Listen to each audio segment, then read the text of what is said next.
Si je vous donne le chiffre, ça va vous faire peur, hein. En France, 37 millions de sédentaires. Qu'est-ce que ça veut dire sédentaire?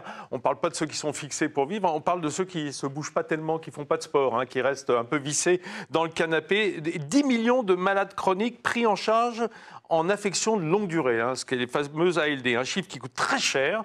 Le ministre des Sports a chiffré le coût de la sédentarité à 17 milliards d'euros pour la France par an, dont 14 milliards pour les dépenses de santé.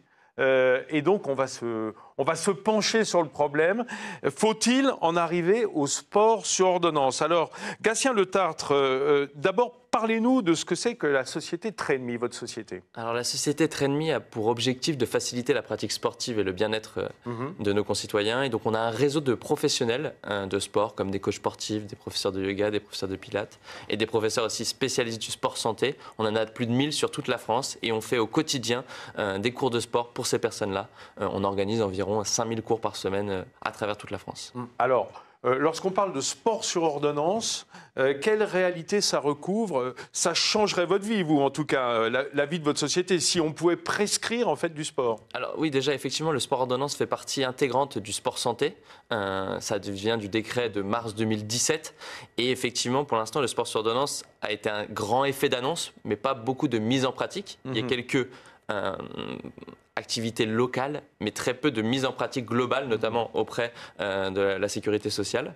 Donc c'est un projet assez ambitieux. Donc c'est tout simplement que les médecins puissent prescrire des cours de sport pour les personnes atteintes des affections longue durée, les fameuses ALD, et qu'il y ait des dispositifs à travers toute la France, des maisons de santé, des coachs sportifs APA, donc c'est des coachs sportifs activité physique adaptée, c'est un master STAPS de 3 ans, et toutes ces personnes-là pourraient participer à la prescription du sport sur ordonnance. On va y répondre avec nous, mais Julie va nous mettre les idées au clair. Et oui, parce qu'on le sait tous, hein, le sport, c'est bon pour la santé. Ce qu'on sait moins, c'est que c'est valable même quand on est malade. À titre d'exemple, pratiquer une activité physique 3 fois par semaine après un cancer du sein diminue de 30 à 50% le risque de récidive. Il est donc important de se bouger et le sport pourrait bien être le premier médicament du 21e siècle. Regardez. Hé, t'as l'air bien plus en forme, toi. Tu l'as dit, depuis que mon médecin m'a prescrit du sport, ça va beaucoup mieux. Et oui, il n'y a pas que les médicaments ou le bistouri qui soignent. Depuis 2017, le sport peut être prescrit sur ordonnance par votre généraliste. Une seule condition est requise, que vous soyez atteint d'une affection de longue durée, une ALD. 30 maladies chroniques, y compris le diabète ou l'insuffisance cardiaque, ou encore l'obésité ou les AVC figurent dans la liste des pathologies admises.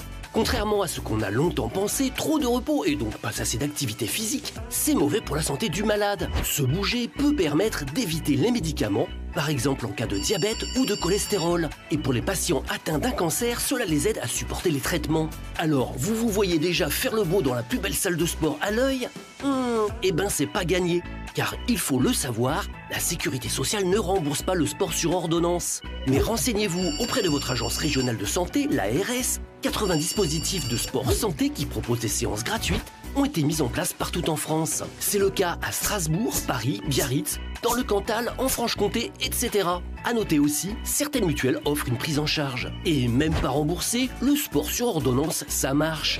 Il a été démontré qu'une prescription écrite du tout-bib avait beaucoup plus d'effet que des bonnes volontés individuelles. Alors, on y va en vélo ? Ça serait mieux, oui, effectivement. Gatien Le Tartre, il y a des thèmes très généraux hein, qui sont dans l'air du temps en matière de sport et qui sont souvent reliés par des campagnes publiques. Moi, je fais référence à une campagne que tout le monde a suivie à la télévision. Tout ce qui concerne le mal de dos, qu'on disait être le mal du siècle. On a longtemps pensé qu'il valait mieux rester bien tranquillement chez soi, allongé, etc. Et maintenant, on nous dit, par exemple, non, au contraire. Si vous avez mal au dos, bougez. C'est le meilleur moyen de soigner votre mal de dos. Ça fait partie un peu de ce que vous prônez également. Exactement.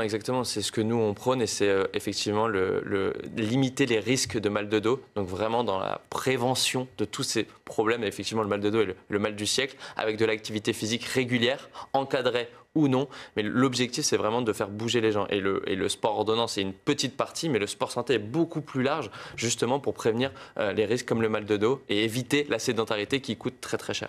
Alors pour l'activité physique adaptée, ça veut dire que ce sont des éducateurs sportifs qui sont formés spécifiquement. Quelle formation ils ont vraiment? Exactement, c'est une formation qui est dans le cadre STAPS, donc universitaire, qui est une formation qui dure 3 ans où ces personnes apprennent à à faire des séances encadrées auprès d'un public très large, atteinte de maladies ou non, mentales ou physiques, pour pouvoir accompagner au mieux ces personnes-là lors de séances encadrées. Alors, les ostéopathes, par exemple, en France, ne sont pas des médecins. Donc, ils n'ont pas le droit de prescrire au même titre que des médecins, que des docteurs. Et pourtant, ce sont souvent des praticiens qui sont au plus proche de nos pathologies corporelles, enfin, en tout cas, on parlait de mal de dos, bon, évidemment, qui connaissent bien notre corps, si on est habitué de... Est-ce qu'il y a une possibilité d'adapter, en fait, ce sport sur ordonnance à de plus nombreux praticiens? Nous, chez Trainme, on milite justement pour que tout le monde travaille ensemble, qu'il n'y ait pas d'un côté le sport, de l'autre côté les médecins, d'un côté les ostéopathes. Il faut vraiment que tout soit centralisé pour le bien de nos concitoyens. Donc nous, on essaye de justement proposer des protocoles auprès des kinés, auprès des ostéos, qui peuvent fournir clé en main à leurs patients pour qu'ils puissent pratiquer cette pratique sportive. Redécouvrir à notre époque le sport, enfin, je veux dire, comme prévention, c'est un peu absurde. Enfin, je veux dire, les Grecs et les Romains faisaient ça il y a 2000 ans. C'est comme si on l'avait oublié pour cultiver notre esprit et qu'on avait un peu délaissé notre corps. Oui, effectivement, le sport, notamment en France, a beaucoup de retard. On avait une sorte de rejet un peu de la pratique sportive. Et donc là, maintenant, avec comme le décret sur sport ordonnance, on va de plus en plus vers la prévention et même la curation, comme l'a laissé entendre votre vidéo. Et donc, c'est vraiment très important de prendre conscience de l'importance du sport et des coûts à la fin gagnés par les différentes, notamment la sécurité sociale, qui pourraient être gagnants. Et à la fin, ce sont les concitoyens qui se sentiront mieux, à la fois dans leur esprit et dans leur corps. Oui, ça marche ensemble. Justement, là, il y a une question de Vanessa pour vous. On l'écoute. Bonjour, je m'appelle Vanessa, je pratique le yoga depuis quelques années. Ma question est la suivante. Le yoga, maintenant, est reconnu comme un outil thérapeutique. Il existe la yoga-thérapie qu'on exerce en cabinet, parfois dans quelques cliniques. Les médecins le recommandent de plus en plus, des ostéos, des kinés. Voilà. Pourquoi est-ce qu'on ne se motiverait pas à le faire rembourser par la sécurité sociale ou de plus en plus de mutuelles en tout cas? Merci. Alors nous, effectivement, on a beaucoup de professeurs de yoga qui sont sur toute la France et nous, on préconise le yoga qui a vraiment beaucoup de vertus.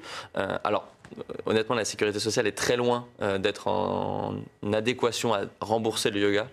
Ça paraît compliqué. Par contre, effectivement, les mutuelles, il y a beaucoup de mutuelles qui mettent en place des remboursements sur tout le sport et dont le yoga fait partie, de 400 à 500 € l'année. Donc ça, c'est des choses auxquelles il faut se renseigner auprès de sa mutuelle. Mais pour les personnes qui sont malades, qui sont justement atteintes de ces fameuses ALD? Oui, pour les personnes atteintes des ALD.